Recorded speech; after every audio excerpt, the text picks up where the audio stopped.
అన్యజనులు అను అర్పణ పరిశుద్ధాత్మ వలన పరిశుద్ధపరచబడి ప్రీతికరమగునట్లు నేను సువార్త విషయమై యాజక ధర్మము జరిగించుచు దేవుని చేత నాకు అనుగ్రహించబడిన కృపను బట్టి అన్యజనుల నిమిత్తము యేసుక్రీస్తు పరిచారకుడనైతిని అని. అంటే రక్షించబడినటువంటి ఆత్మలను ప్రభువునకు సమర్పిస్తున్నాడు. సువార్త పని. యాజకులుగా మనము స్వార్థీకరణ చేయాలి. అది ఎవరైతే రక్షించబడ్డారో వాళ్ళు మన బలిపీఠం మీద దేవునికి అర్పించేటువంటి బలి. ఏమన్నా అర్పిస్తున్నామా? సువార్త చేస్తున్నామా? అది కూడా గాలిలో ప్రశ్నే. 12వ అధ్యాయం రోమపత్రిక 12వ అధ్యాయము 1వ వచనం. కాబట్టి సహోదరులారా, పరిశుద్ధమును దేవునికి అనుకూలమైన సజీవ యాగముగా, సజీవమైన బలిగా మీ శరీరములను ఆయనకు సమర్పించుకొనుడని దేవుని వాత్సల్యమును బట్టి మిమ్మును బతిమాలు కొనుచున్నాను.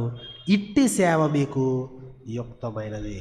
క్రైస్తవుడు అర్పించేటువంటి మరి ఒక బలి ఏంటంటే తన శరీరాన్ని తాను అర్పించుకోవడం. మన శరీరాన్ని సజీవ యాగముగా అర్పిస్తున్నాం, బలిపీఠం మీద పెడుతున్నాం.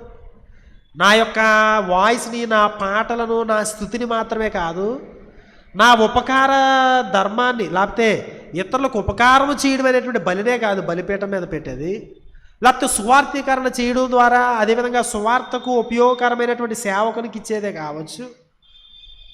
అన్నిటికంటే ముఖ్యంగా నా శరీరాన్ని నేను బలిపీఠం మీద పెడుతున్నాను. అది దేవునికి మనోహరమైనటువంటి బలి, దేవునికి ఇష్టమైన యాగం. సో నేను ఎట్లా అర్పిస్తున్నాను? నా శరీరాన్ని నేను ఎట్లా ట్రీట్ చేస్తున్నాను? నా కళ్ళు, నా చేతులు, నా కాళ్ళు, నా యొక్క అవయవాల్ని ప్రభువునకు యాగముగా సమర్పిస్తున్నానా? ఆయనకి ఇచ్చిన వాటిని నేను నా స్వార్థానికి వాడుతున్నానా? ఆలోచన చేయాలి. ఉదాహరణకి ఇప్పుడు అక్కడ బలిపీఠం మీద కాలుతుంది అనుకున్నా, కందనగా బలే కాలేదని కందనగా తీసుకుని తినేస్తారు ఎవరన్నా?